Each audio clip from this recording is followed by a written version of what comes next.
Greetings, everyone. Online family, thanks so much for joining us today. I pray that you're well and that you're doing good. Feel free to call us or email us anytime if we can be of service to you, if we can pray with you, if there's anything you need. This morning, because we're at chapel here right now, I'd like to talk about favor with God and man. You know, all of us grow up in this world and we do things every day in order to impress someone, whether it be yourself, whether it be your family member, maybe it's a parent, maybe it's a friend. I mean, sometimes the clothes we wear, you want to look good. Yes, you want to look good for yourself, but you also want people to think that, hey, I didn't just roll out of bed this morning. Most of us, I guess that's the case for, right? But we seek favor. We really do seek favor because that's just how it is. In fact, the Bible teaches us in Luke chapter 2, it talks about Jesus and says this, and Jesus increased in wisdom and in stature, he was growing up, and in favor with God and men. I think that's very important that this is said about Jesus because it was important for him to grow in favor with God and in favor with men. I think favor is so important. I mean, we seek God's favor all the time. God, I need your favor in this, or I need this, or I need that, right? But what does that really mean, and how do you get that? How did Jesus really grow in favor with God and men? And so I was pondering this, and I went to Proverbs, which, is that wisdom book. And I want to read this from the first few verses of Proverbs 3. It says, "My son, do not forget my law, but let your heart keep my commands." Now, this "my son," some people think that this could be referring to a parent of King Solomon, since he wrote these, or most of these. But really, he uses that word, "my son," as wisdom itself speaking. And wisdom calls us our children, or our parent, I say, in a sense. And so think of this as wisdom being this female person talking to Solomon and talking to all of us. So wisdom is saying, "My son, don't forget my law, but let your heart keep my commands." It's saying, listen to what wisdom is saying, because it's important for you. And it says, "For length of days and long life," that's good, "and peace they will add to you." One of the biggest things that wisdom brings to us is the lack of chaos. It brings peace. See, when you know what's going to happen next, then you don't worry about what's about to happen next. Throughout life, we're walking around, and sometimes things just happen out of the blue, and you just don't know what to do. This is going to sound really silly. I don't know if it's legal for me to share, but I'm going to share it anyways. But it was 4th of July, and we were shooting off fireworks. I know. It happened. What's that?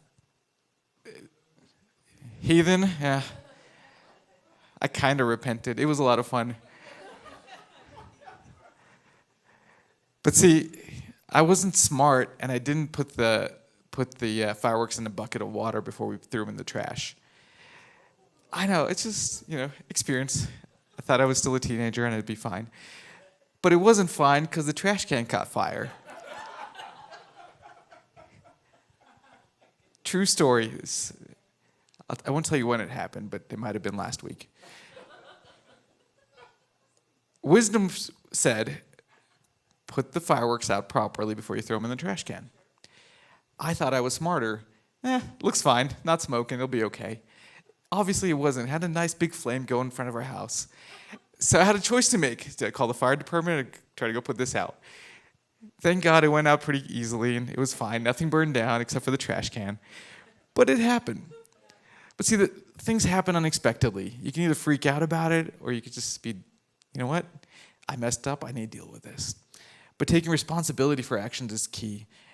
And wisdom will help you do that, and you'll stay in peace instead of blaming others for what's happening.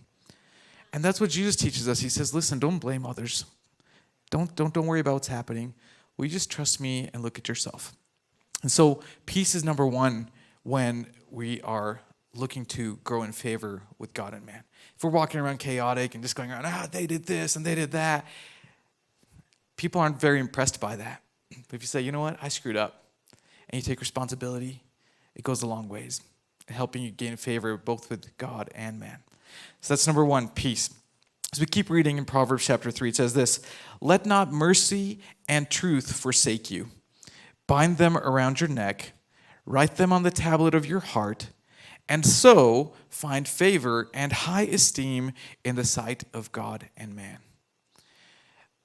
A big part of obtaining favor is actually letting mercy and truth be with you all the time. What is mercy? Mercy literally means not giving people what they deserve. You yelled at me, so I should yell back at you. But I'm not going to. I'm going to show you mercy right now. Or maybe, you know what? You messed up and you didn't do what you were supposed to do, and you deserve to be punished, but I'm not going to punish you right now. I can, but I won't. And I think it's so important for us to understand that mercy isn't just something we give, it's something that we hope that we'll also receive. But if we don't give it, we shouldn't expect to receive it either. And that's something I think Jesus did very well. You see throughout Scripture, when he meets people who are ready to be stoned, and they deserve to be stoned according to the law, he showed them mercy. He said, yeah, you do deserve to be stoned, but I'm going to show you mercy right now. The word says he will show mercy to whom he shows mercy. And I think if we're going to be like God and walk in his image, then it behooves us to be that way all the time, wherever we go. Yeah, I need to be mad at you right now. Yeah, you really messed me up. Yeah, you did something you shouldn't have done. You said something you shouldn't have done. But it's okay. I don't understand how it's going to be okay, but I trust that God will make it okay. And so if we have that attitude towards people all the time, especially, I think we can start with our own family, and then with our friends, our coworkers, the church, it'll really show us the love of Christ in action. Mercy and truth. Now here's a difficult one, truth. Sometimes we think that if we don't tell the whole truth, it'll be better for them and better for us. But the fact of the matter is, we know that lies always hurt. Big or small, it doesn't matter. It always hurts. Do unto others as you would have them do unto you. I read that somewhere. Jesus may or may not have said that, right?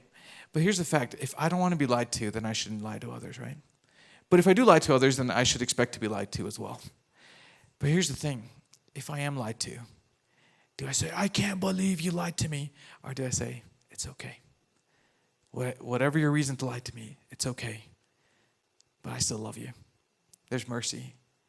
And if we can practice that all the time, this is what wisdom is telling us, that we will automatically gain favor and high esteem in the sight of God and man. Regardless of what they deserve, regardless of what they did.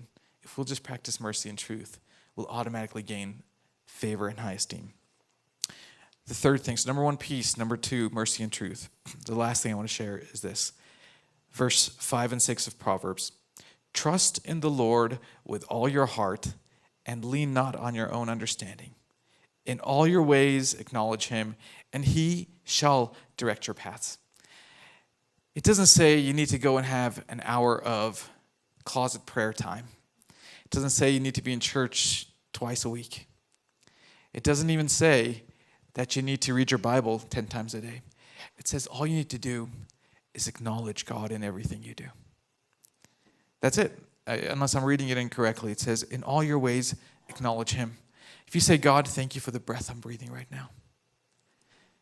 God, thank you that my car started this morning. I was able to get to work. God, thank you for giving me a nice office to work in that has great air conditioning in the summertime. God, thank you for great people who have a smile on their face that come to work. God, thank you for a good team. If we just acknowledge his goodness everywhere we go all the time, we're saying, God, I'm trusting you. That when that situation happens, like a fire in your trash can that you didn't expect, you say, God, it's going to be okay because you're in charge. And if we just trust him, it'll continue to add more favor because people will be like, what's wrong with that person? They're not freaking out. No, we're people of God. We don't freak out. We trust him. So number one, with wisdom, stay in peace. Don't let chaos be your identity. Number two, mercy and truth, bind them around your neck. It says, write them on the tablet of your heart. See, the reason it says that is because out of the heart flow everything that we do. And so if we keep mercy and truth upon us all the time, then we don't worry and we don't repay evil for evil. And lastly, we trust God. We trust God with our everything. It doesn't matter what's happened, what's happening, and what will happen.